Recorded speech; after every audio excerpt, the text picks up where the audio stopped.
सेवा वैकुंठवर्त्मसु यत्रोपगीतये नित्यं देवदेवो जनार्दनः दुरापाल्पतपसा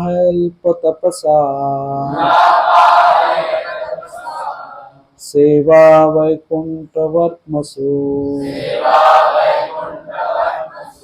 यत्रोपगीयते नित्यं देवदेवो जनार्दनः दुरापाल्पतपसा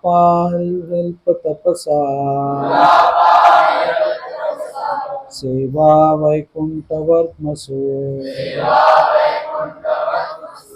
यत्रोपगीयते नित्यं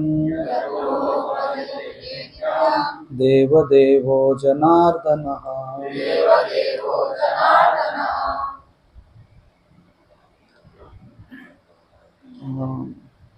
कोई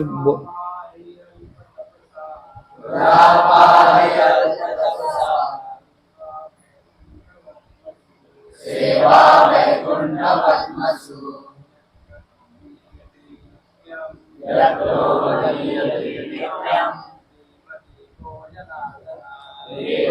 तो भागवत इधर है ही नहीं क्या? भागवत नहीं तो मुझे भी वो दे देना बाद में, श्लोका रीडिंग के बाद मुझे दे देना ये लैपटॉप। हाँ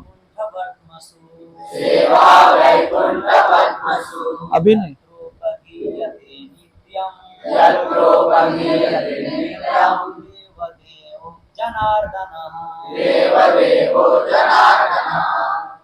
माता जी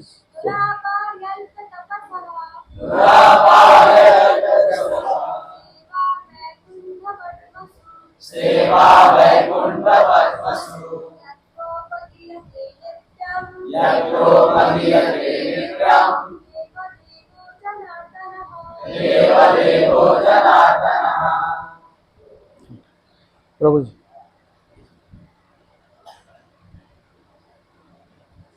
आएगा ना यहाँ तक? बस ठीक। सो शब्दार्थ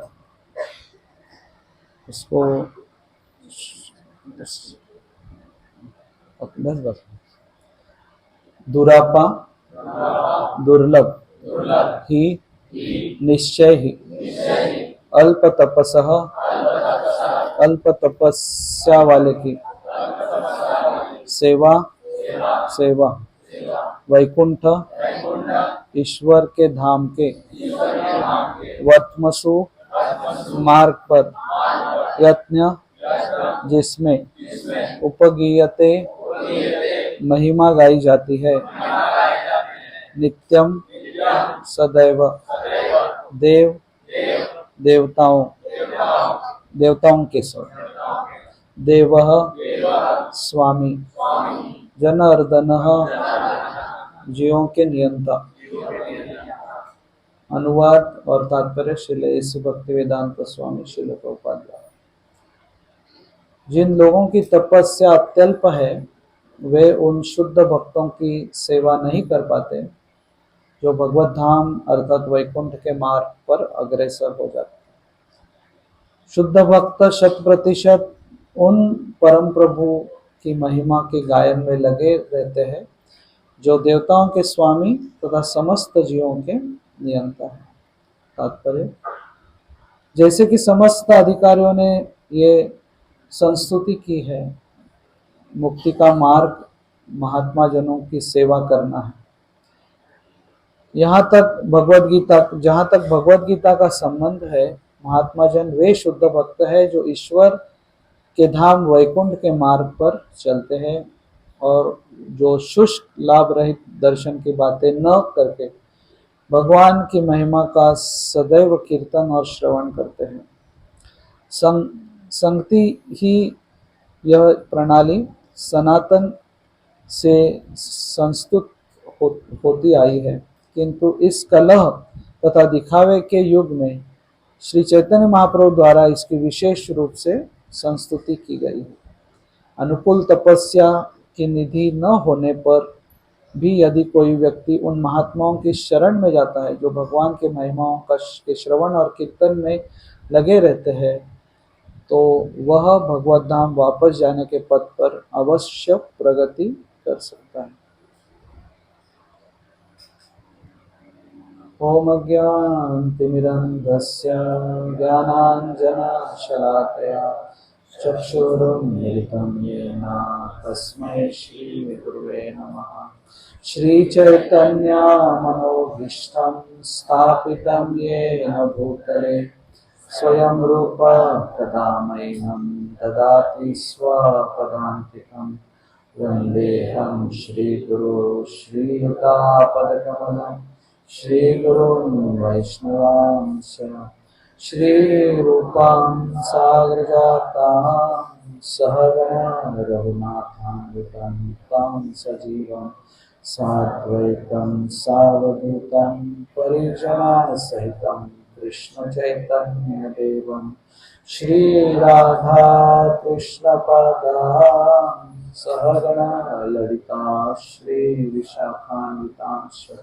हे कृष्ण करुणा सिंधु दीनबंधो जगत्पते गोपेश गोपिकान्त राधाकान्त नमोस्तुते। तप्त कांचन गौरांगी राधे वृंदावनेश्वरी शुभानुसुते देवी प्रणमामि हरिप्रिये। वंशाकल्पतरुभ्यश्च कृपा सिन्धुभ्यैव च पतितानां पावनेभ्यो वैष्णवेभ्यो नमो नमः। जय श्री कृष्ण चैतन्य प्रभु नित्यानंद श्री अद्वैत गदाधर श्रीवासदि गौर भक्तवृंद।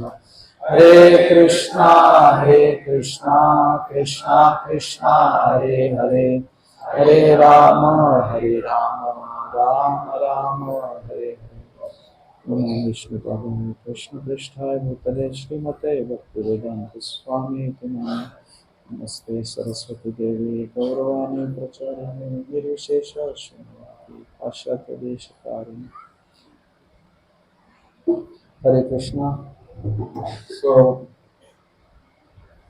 पहले तो धन्यवाद मुझे यहाँ पे बुलाने के लिए। मेरी हिंदी इतनी अच्छी नहीं है। मुझे बच्चों की आवाज़ से थोड़ा सा ये होता है, तो मतलब मैं नॉर्मली इंग्लिश में बोल सकता हूँ या मेरे मदर टंग में। मैं ऐसे एक बार अमृतसर में प्रवचन के लिए मुझे लेके गए थे और वहाँ का तो हिंदी इतना रिच था, तो उन्होंने मुझे ऑप्शन दिया कि आप हिंदी में ही बोलो। तो मैंने बोला देखो मैं इंग्लिश में दे सकता हूँ। फिर मैंने उनको बोला कि मैं, बिकॉज हमारा बॉम्बे का जो हिंदी है ना वो इतना घटिया है वो पूरा कश्मीर से कन्याकुमारी तक सारे लोग वहां पे जमे हुए हैं और उसका सबका लैंग्वेज उसमें मिक्स हो गया, वो हिंदी खिचड़ी हो गया है उधर के हिंदी। तो मैंने उनको बोला मैं 3 वर्ड्स आपके सामने बोलूंगा और आप अगर आप उसका मतलब बताएंगे तो मैं हिंदी में बोलूंगा, नहीं तो इंग्लिश में। तो उन्होंने वो चैलेंज एक्सेप्ट किया। तो मैंने पहला वर्ड उनको बताया कोपचा। वो सब ऐसे देख रहे थे उसको। तो फिर मैंने दूसरा वर्ड उनको बोला सोमड़ी। आपको मालूम है किसी को सोमड़ी वर्ड क्या? वहां के हम लोग डिवोटीज भी ये वर्ड्स यूज करते हैं कि कैसा चैंटिंग किया, कोपचे में बैठ के सोमड़ी में चैंटिंग किया, ऐसे बोलते। कॉर्नर में बैठ के मैंने फटाक से सोमड़ी में मतलब फास्ट। और फिर मगज, फिर उन्होंने हाथ जोड़ा, बोला प्रभु जी आप इंग्लिश में बात करो, ऐसा वर्ड्स आप अगर हिंदी में यूज करें तो इससे अच्छा इंग्लिश हमको समझे। तो इधर भी मैं ऐसे ट्राई करने वाला था, बट शिव कुमार कृष्ण प्रभु ने ऑलरेडी मेरे को वार्न किया कि नहीं ये एक्सपेरिमेंट इधर चलेगा नहीं, आपको हिंदी में बात करनी है। तो सुबह भागवत कथा रविवार के सुबह सुनने को जो भी आए हैं सबका स्वागत करते हैं। भक्ति में आने के पहले रविवार की सुबह, मतलब जो मेरे एज के हैं, रविवार सुबह के 8 बजे है और रंगोली नाम का कार्यक्रम चालू होता था दूरदर्शन। हाथ ऊपर करो, रंगोली कौन कौन? तो आप रंगोली छोड़ के यहाँ पे आए हैं। और जो भी नॉनवेज खाने वाले लोग, मैं हाथ ऊपर करने को नहीं बोलूंगा, लेकिन वो एक स्टील का डब्बा लेके जाते हैं और फिर आते हैं, फिर बना के खाओ, सो जाओ। तो श्रील प्रभुपाद की दया से हम सुबह उठ के रविवार, एक तो श्रील प्रभुपाद की दया से हम रविवार को सुबह जल्दी उठ रहे सबसे पहले। नहीं तो रविवार मतलब लोगों का टारगेट रहता है कि डायरेक्टली खाना खाने को ही उठे। ब्रेकफास्ट के पैसे बचाते हैं हम घर वालों के।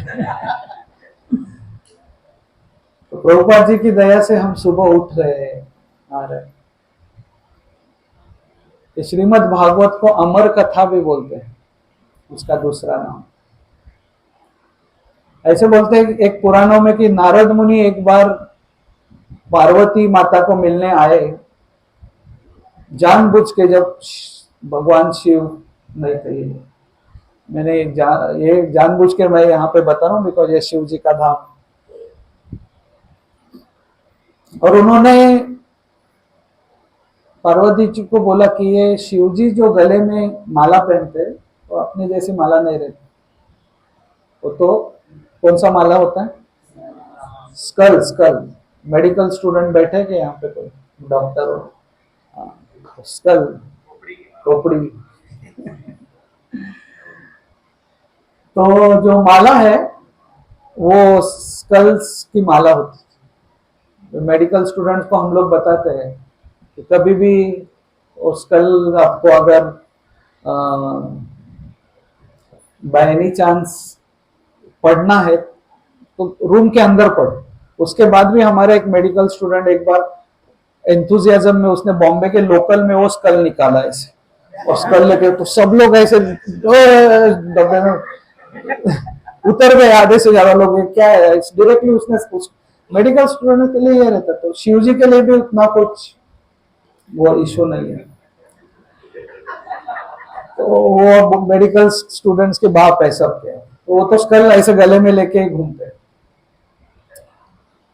फिर वो नारद मुनि जी बोलते हैं पार्वती जी को कि वो आपको मालूम है वो स्कल जो है कौन से स्कल है, किसके स्कल है, क्या है?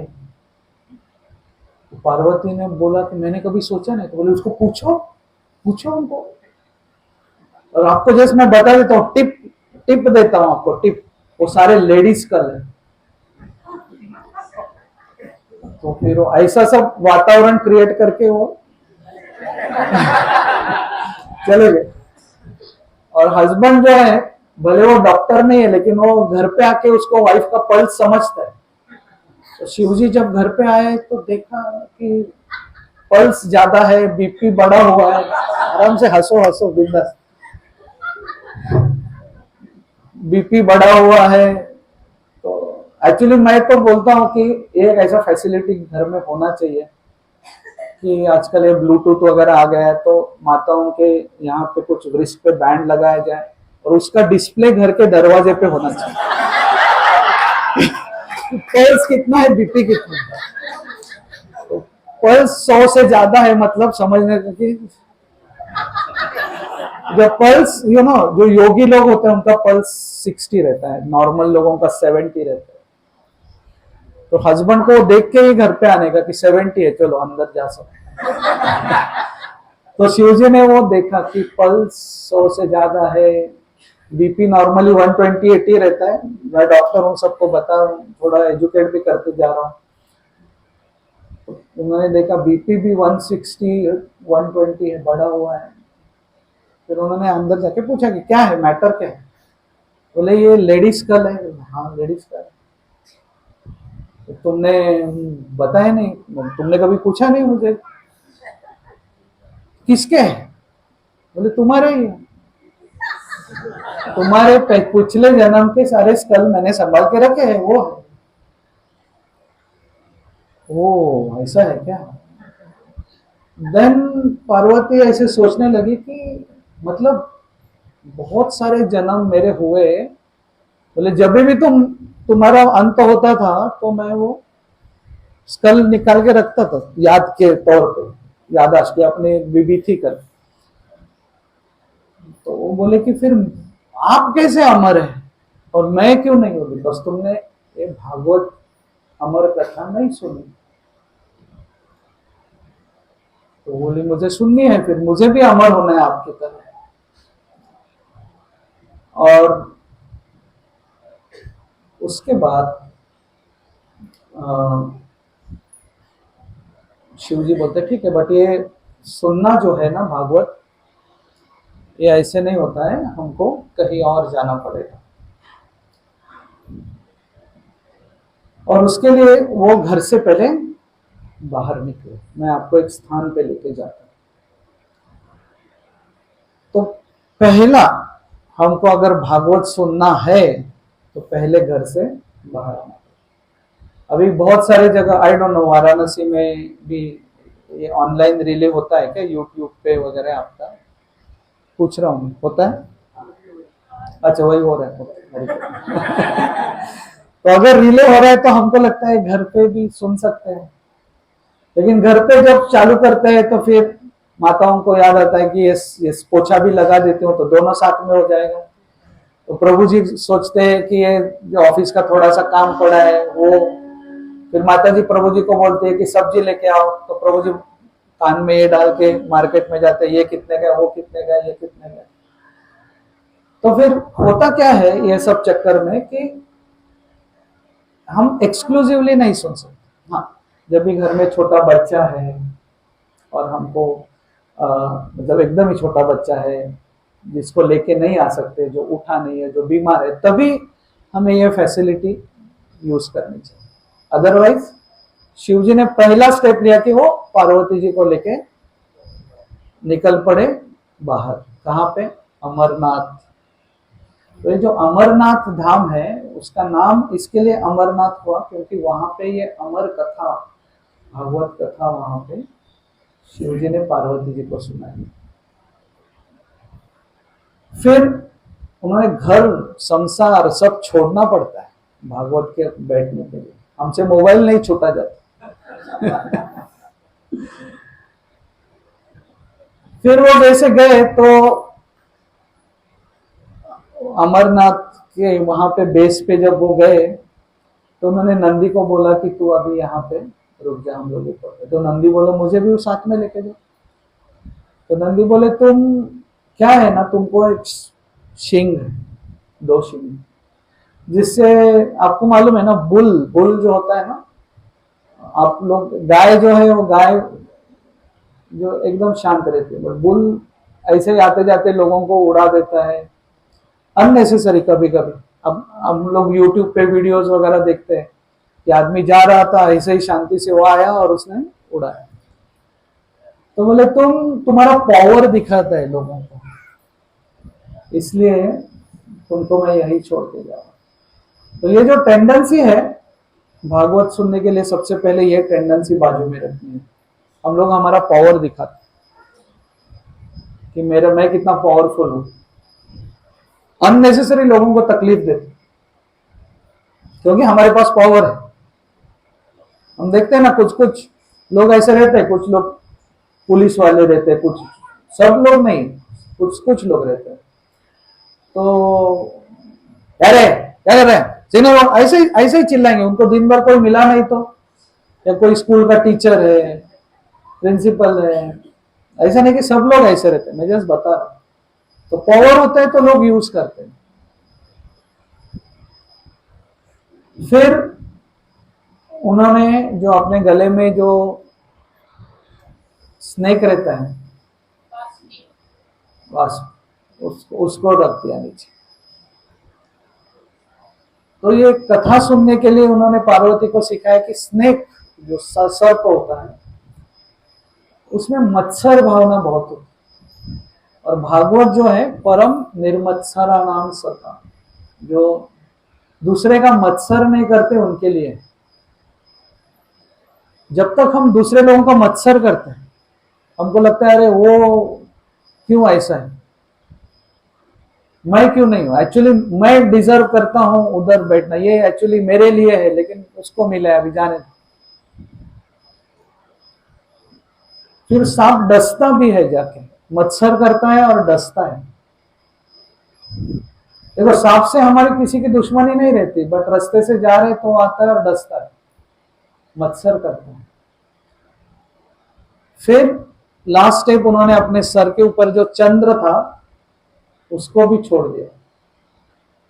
तो अमरनाथ जाते समय ना ये स्पॉट्स लगते हैं, जहां पे उन्होंने नंदी को छोड़ा, जहां पे उन्होंने सर्प को छोड़ा, चांद को छोड़ा। तो चंद्र में क्या प्रॉब्लम है, तो चंद्र जो है ना वो उनके सर पे है। तो उन्होंने उसको बोला कि तुमको आदत पड़ गया है सर पे चढ़ के बैठने, और भागवत सुनने के लिए पैर के पास बैठना पड़ता है। तो ये जो हमारा टेंडेंसी रहता है ना हर बार चढ़ के ऊपर बैठो, ये टेंडेंसी हमको छोड़ेंगे तभी भागवत सुनेंगे। और ये स्पेशली जो प्रवचन देते हैं उनके लिए, बस प्रवचन दे दे के हमको आदत लगता है यहाँ पे बैठने का। फिर एक दिन हमको बोला यहाँ पे नीचे बैठो, नीचे नीचे कैसे बैठे, हम तो व्यासासन पे बैठने वाले लोग। तो ये केवल प्रवचन देने वाले लोगों के लिए नहीं है, इवन हम भी लोगों को इसके बाद प्रसाद होता है तो उसमें हम सुनाते हैं, मैंने ये सुना वो सुना, मैंने ये पढ़ा वो पढ़ा भागवत में। तो हमको हमारे बोलने की टेंडेंसी रहती है, सुनू कम बोलू ज्यादा, दिखाऊं कि मैंने क्या पढ़ा क्या। तो चांद जो है वो उसको रिप्रेजेंट करता है शिव जी के सर के ऊपर। तो उन्होंने वो चांद को निकाला और नीचे रखा, और फिर वो जाके पार्वती को भागवत सुनाए। वहां के ऐसे जगह पे गए अमरनाथ में जहां पे कोई नहीं था, कोई मनुष्य नहीं, जानवर नहीं, पशु पक्षी नहीं, सबको भगा दिया। लेकिन एक न्यूबॉर्न अभी अभी नवजात कौन था, तोता था वहां पे, शुक्र जी जिन्होंने सुना। तो उस कहानी में मैं नहीं जाऊंगा अभी। तो आज का जो टॉपिक है वो टॉपिक में हमने देखा पढ़ा कि महात्मा, प्रभु जी वो जरा सा नीचे स्क्रॉल करेंगे,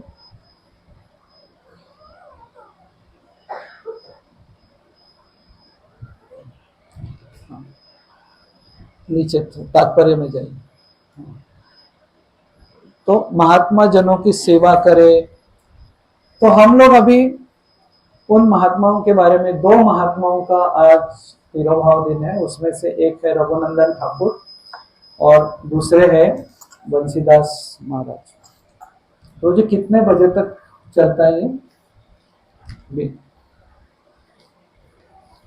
कितने बजे तक?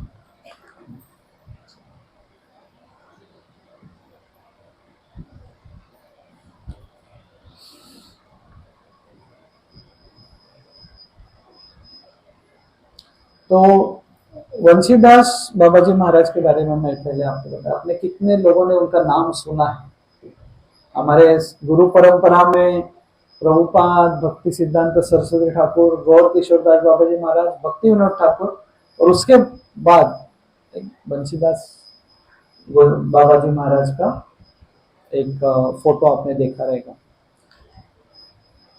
तो उनकी जो कहानी है अगर आप सुनोगे वो बहुत ही अलग स्तर पे थे, हमको उसमें से कुछ चीज समझेगा भी नहीं। तो उनका जन्म बांग्लादेश में हुआ था, मस्जिदपुरा नाम के गांव में। उनके पिताजी का नाम था सनातन और माँ का नाम था सर्वसुंदरी दास। पिताजी का प्रोफेशन क्या था मालूम है? वो मच्छी मार क्या हिंदी में मच्छी मारी बोलते हैं ना, मच्छी। तो चैतन्य महाप्रभु ने ऐसा ना जानबूझ के ये सब ऐसा अरेंजमेंट किया है कि उनके जो भक्त है वो ऐसे ऐसे जगह पे, जैसे हरिदास ठाकुर था, उनका जन्म हुआ एक मोमेडियन परिवार में, और यहाँ पे हम देखते हैं मच्छीमार परिवार में उनका जन्म हुआ। तो कोई सोचेगा कि बाबा मच्छीमार में मच्छीमार कैसे भक्त बन सकते? और वो उनका नाम था भैरव सिंह। तो वो क्या करते थे, इधर उधर जब सुबह में सब मच्छीमारी करते, पिताजी वगैरह घर पे चले जाते थे, तो ये जाके आजू बाजू में जो भक्त थे वहां पे जाके भागवत कथा सुनते थे, चैतन्य लीला सुनते थे, और उनसे इनका हृदय में परिवर्तन हुआ। हालांकि जब घर वालों ने देखा कि इनका हृदय में परिवर्तन हो रहा है तो उन्होंने उनकी शादी करवाई। उनको एक बच्चा भी था छोटा, 6 महीने का, और एक दिन अचानक सब कुछ छोड़ के चले गए। इतना वैराग्य एक्चुअली इनके सबके अंदर ये पहले से ही रहता है, वो जस्ट एक टाइम पे आके वो दिखाते हैं दुनिया में। जैसे श्रील प्रभुपाद ने बोला कि मैं कभी कृष्ण को भूला ही नहीं। उनको जब पूछा कि आपने कृष्ण को कभी देखा, बोले ऐसा कभी हुआ ही नहीं कि कृष्ण मेरे सामने नहीं। तो हमें बिल्कुल समझना नहीं वो कौन से स्तर पे रहते हैं, हमें इनका स्तर ही नहीं समझता। हमको लगता है अच्छा मच्छीमार का बयान, मैं तो ब्राह्मण कुल में मेरा जन्म हुआ है, मेरा तो अच्छे कुल में हुआ है, और ये तो मच्छीमार के कुल में नहीं। एक दिन सडनली सब कुछ छोड़ के वो नवदीप चले गए। अभी आपको, आप में से कितने लोगों को बच्चे हैं घर में? हाथ ऊपर करो। तो जो 6 महीने का जो बच्चा रहता है ना, या फिर 1 साल का, वो इतना स्वीट होता है। छोटे बच्चे जब घर में होते हैं ना, तो father mother they always look forward कि कब मैं जाऊं, वो बच्चे को मिलूं। ऑफिस से भी निकलते हैं ना, तो शादी के बाद भी इतना नहीं होता कि घर पे जाके बीवी को मिलना है, लेकिन बच्चे जब होते हैं ना तो people look forward to go home. तो शादी के बाद वो पल्स ऑक्सीमीटर वो देखते हैं पहले कि बीपी कितना है, पल्स कितना। बट बच्चा कैसे, तो बच्चा ऑलवेज हैप्पी रहता है, बच्चा हर बार खुश रहता है, वो स्माइल करता है। तो ऐसे समय वो सब कुछ छोड़ के चले गए। उनके पास गौर निताय, गौर गदाधर ऐसे डेटीज थे 3, राधा कृष्ण और एक गोपाल जी का डेटी था। वो गोपाल जी का डेटी तो हाथ में लेके ही घूमते थे, कहीं पे भी जाते, किसी से बात नहीं करते थे। उन्होंने जब इनिशिएशन लिया, दीक्षा लिया, बाबा जी दीक्षा, किसी से बात नहीं करते थे। भक्त जो है ना, कोई आके उनको सवाल पूछेगा तो वो अपने डेटीज को देख के ही जवाब देते थे। तो बाबा जी महाराज मैं कैसे जॉब करूं, तो वो डेटीज को देख के ही उसको एडवाइस, उनकी तरफ भी नहीं देखते। और कोई अभक्त आ गया तो वो है कि नहीं है, उसको उसने बोला तो उसको भी नहीं समझता था, उसको भी लगता था कि मैं हूं कि नहीं, या मैं भूत बन गया, इनको कुछ समझ भी नहीं आ रहा है मैं हूं। ऐसे वो अभक्तों की तरफ तो देखते ही नहीं। हम लोग भक्त बनते हैं, और कभी कभी ऑफिस में, कॉलेज में, कभी कभी हम लोग अभक्तों के संग में भी जाते हैं, और कभी कभी वो गप्पे मारने लगते हैं तो हम लोग वो एंजॉय भी करने लगते हैं। ऐसा हमको एक मजा भी आता है, हमको लगता है इधर कौन देख रहा है मुझे, वो 2-4 कमेंट मार रहे हैं, उसमें हम लोग भी एक कमेंट मार देते हैं। But he was not like that, वो उन्होंने वो पूरे दूर रहते थे। और वो ऐसे स्टेज पे पहुंच गए थे कि भक्तों को भी, तो भक्त जब उनको आके पूछते थे कि राधा और कृष्ण की प्राप्ति कैसे करें, तो डेटीज को देख के उनका एक फेमस उत्तर रहता था, वीप, रोना पड़ेगा, बगैर रोए आपको राधा कृष्ण की प्राप्ति नहीं होती। ये हमारे जप में रिफ्लेक्ट होना चाहिए, हमारे जपा की क्वालिटी में। खाली हम सुबह उठ के वो माला में हाथ डाल के हरे कृष्ण हरे कृष्ण कृष्ण कृष्ण हरे हरे राम राम राम हरे हरे, वो 16 करना है 16 करना है 16 करना है, करेंगे रोना पड़ता है। तो ये बंसीदास महाराज का संदेश था। और इतने डिटैच थे, एक बार कोई उनका आश्रम में से कोई चोरी करके लेके गए, तो उनके जो कुछ थोड़े बहुत फॉलोअर्स थे वो ढूंढने लगे। तो उन्होंने बोला बिल्कुल आप चिंता मत करो, एक चोर है जो हमें देता है और दूसरा चोर चुरा के लेके जाए। क्या कॉन्शियसनेस है देखो। बोलते देने वाला भी चोर ही है और जो लेके जाता है वो भी चोर ही है। तो इस कॉन्शियसनेस में वो जीते थे। उनके पास, उनके डेटिस के पास एक गोल्डन नेकलेस था। तो वो गोल्डन नेकलेस एक बार चोरी हो गया। तो फिर वो बहुत समय उन्होंने ध्यान धारणा की, फिर उनको समझ में आ गया, डेटिस ने प्रॉम्प्ट किया कि यहाँ पे ये चोर, तो सीधा वो चोर के घर पे गए, बोले तुमने चुराया ना, दे दो मुझे। तो वो बाबा जी सामने आया है, बाबा जी तो वैसे भिखारी जैसे दिखते हैं। तो चोर ने ऐसा धक्का मारा उसको और वो गिर गए। गिरने के बाद वो बस उठे और चले गए। दूसरे दिन वो चोर मर गए। केवल वो चोर ही नहीं मरा, उसका पूरा फैमिली डिस्ट्रॉय हुआ। तो इतना केयरफुल हमें रहना है वैष्णवों के साथ जो हम डील कर रहे थे। ये इस स्टोरी का है कि केवल हम नहीं, हमारा पूरा घर परिवार जो है उनको उनको सफर करना पड़ता है अगर हम वैष्णव अपराध करते हैं। और चोर ने सोचा कौन है ये भिखारी, अभी मैं बताता हूं कौन है ये भिखारी। एक बार वो अपने शिष्यों के साथ परिक्रमा कर रहे थे और एक फॉरेस्ट में जाके पहुंचे। तो वो फॉरेस्ट में से ना 50 औरतें ऐसे सफेद ड्रेस में आई बाहर, और उन्होंने उनको दंडवत किया, उनसे बात किया और वो चले गए।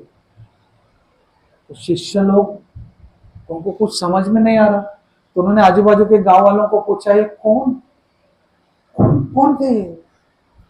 तो गांव वाले बोले हमने तो ऐसा कोई सुना नहीं, और जंगल में तो हम जाते नहीं, और वहां कोई 50 औरतें रहती वो भी हमको मालूम। तो शाम को उन्होंने बाबा जी महाराज को पूछा कि बाबा जी महाराज कौन थे ये। तो बाबा जी महाराज ने बोला ये स्वर्ग लोक के लोग हैं जो यहाँ पे आके धाम में रहने को आके भजन करने को आते, और वो मुझे मिलने आए थे। भक्ति सिद्धांत सरस्वती ठाकुर का एक शिष्य था, उनका असिस्टेंट। एक दिन भक्ति सिद्धांत सरस्वती ठाकुर रात को 12 बजे उन्होंने देखा उठ के जा रहे कहीं पे। तो उन्होंने बोला मैं आऊं आपके साथ। क्या रहता है ना, लोग चेक करते रहते हैं नॉर्मली, सबके साथ हम लोग चेक करते हैं ये शुद्ध भक्त है कि नहीं है कि नहीं है ना? अरे सो रहा है, चंडी करते समय ये नहीं, ये ज्यादा खा रहा है ये भक्त नहीं।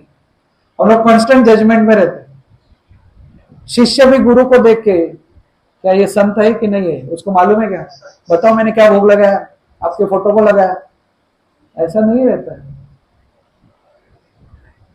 तो उस टाइप का एक जन था, तो बोले गुरु किधर जा रहे हैं रात को 12 बजे। बोले मैं आऊं क्या। बोले चलो। नवद्वीप में एक जगह गए तो उन्होंने देखा सामने कीर्तन पार्टी आ रहा था रात को 12 बजे। कीर्तन पार्टी ऐसा था, इफल्जेंट लोग, ऐसे तेजस्वी लोग कीर्तन कर रहे। बोले इनके बारे में तो कुछ सुना नहीं था हमने रात को 12 बजे। फिर वो गए तो कीर्तन पार्टी ने उनको दंडवत किया, फिर तो उनसे कुछ बातचीत की, फिर वापस फिर वो शिष्य के साथ बोले चलो जाते आश्रम। फिर जब वो आश्रम में गए तो आश्रम के निकट पहुंचे तो भक्त ने पूछा कि कौन थे वो लोग। बोले वो स्वर्ग लोक से नीचे आते हैं नवद्वीप में कीर्तन करने। तो स्वर्ग लोक से जो नवद्वीप में कीर्तन करने को आते थे वो रात को 12 बजे भक्ति सिद्धांत सरस्वती ठाकुर का अपॉइंटमेंट लेते थे और उनको मिलके उनको दंडवत करते थे। ऐसे गुरु शिष्य परंपरा में हम हैं। सोचो, तो ये हमारे आचार्य हैं। एक बार ऐसे हो गया कि जगन्नाथ का रथ यात्रा चल रहा था और बाबा जी महाराज ऐसे साइड में अपना भजन कर रहे थे। यहाँ पे वो भजन कर रहे थे, रथ यात्रा ऐसे आ रही थी, रथ यहाँ पे आया और रुका जहां पे बाबा जी महाराज खड़े।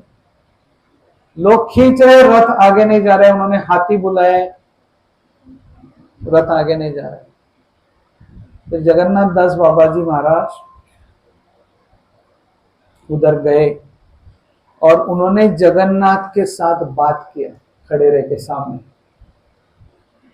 बाकी लोगों को दिख नहीं रहा था, लेकिन वो एक्चुअली उनसे बात कर रहे थे। फिर जब जगन्नाथ खुश हो गए उनसे बात करके और बाबा जी महाराज फिर वहां से चले गए, फिर रथ आ गए। और रथ इसके लिए रुका था क्योंकि जगन्नाथ जी को जगन्नाथ दास बाबा जी महाराज से बात करना। तो भगवान को भी अपने शुद्ध भक्त से बात करना तो इतना अच्छा लगता है। तो हमें भी ऐसा एस्पायर करना चाहिए कि हम भी ऐसे कुछ भक्त बने इस तरह से। तो ये श्रावण महीने की जो चतुर्थी है, जो कि आज है, उस दिन उनका तिरोभाव हो गया था।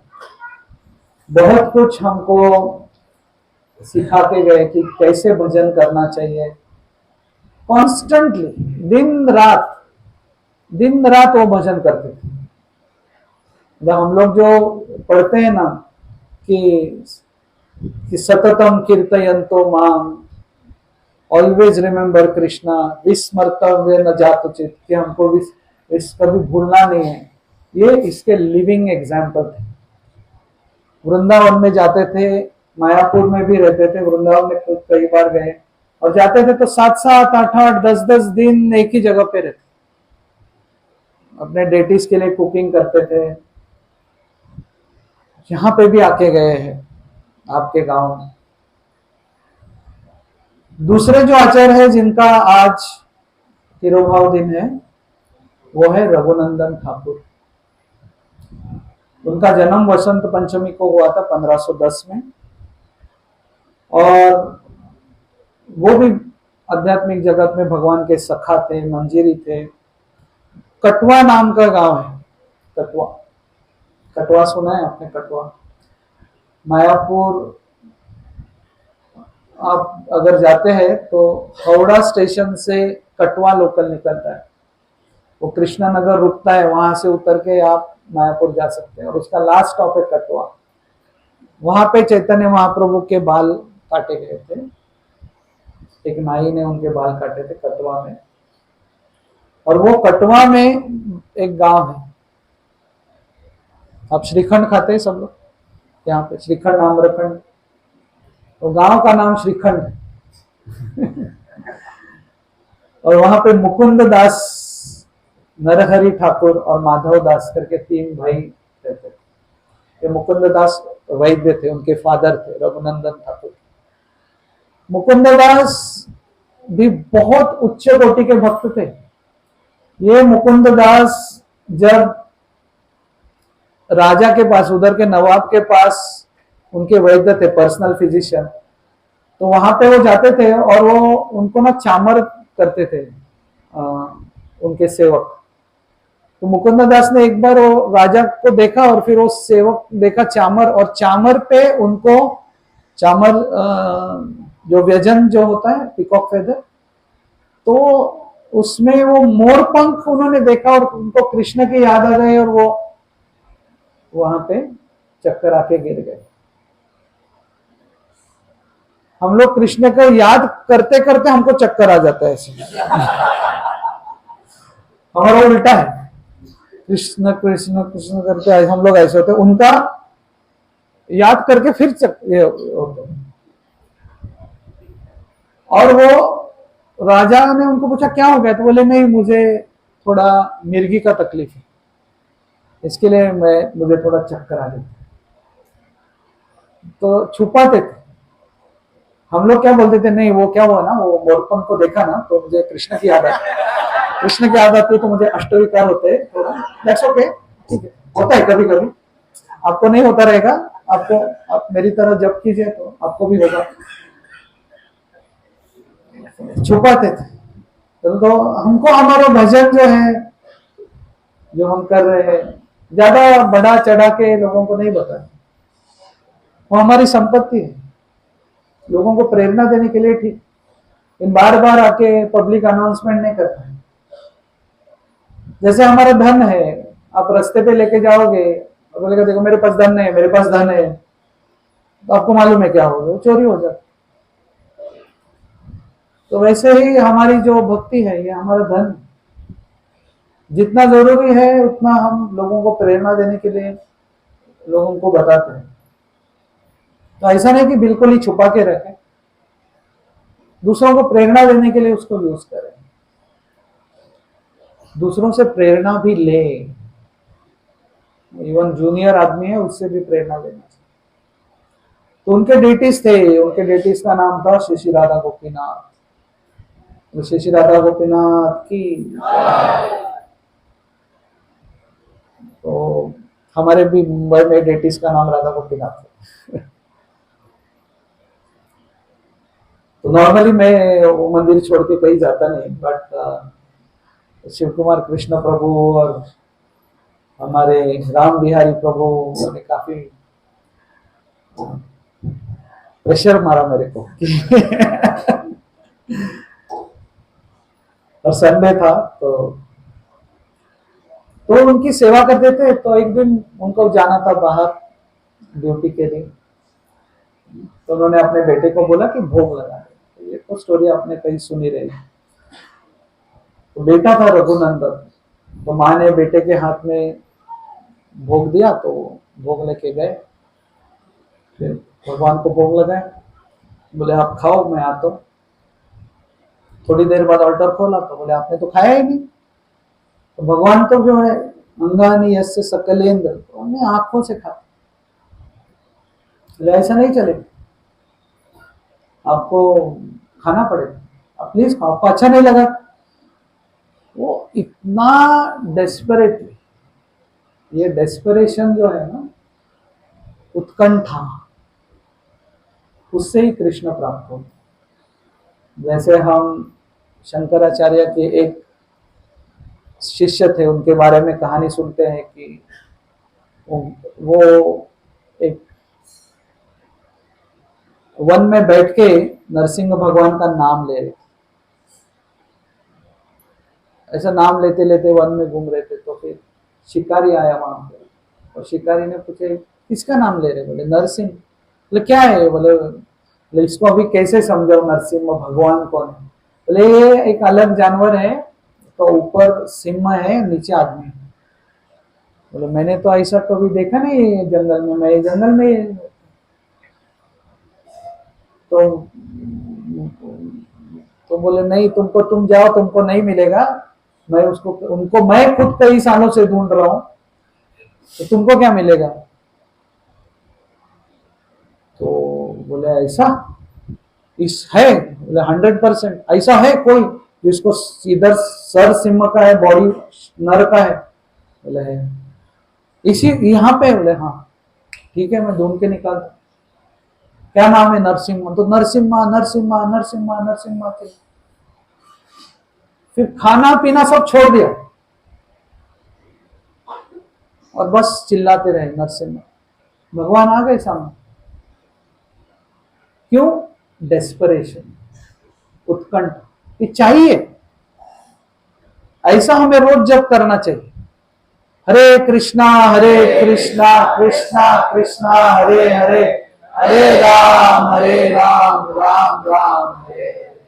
तो जब ऐसा करो कि 16 माला के एंड में भगवान हो, जैसे नरसिम्हा है ना, वैसे भगवान हमारे सामने आए। इस तरह का जप हमें करना चाहिए।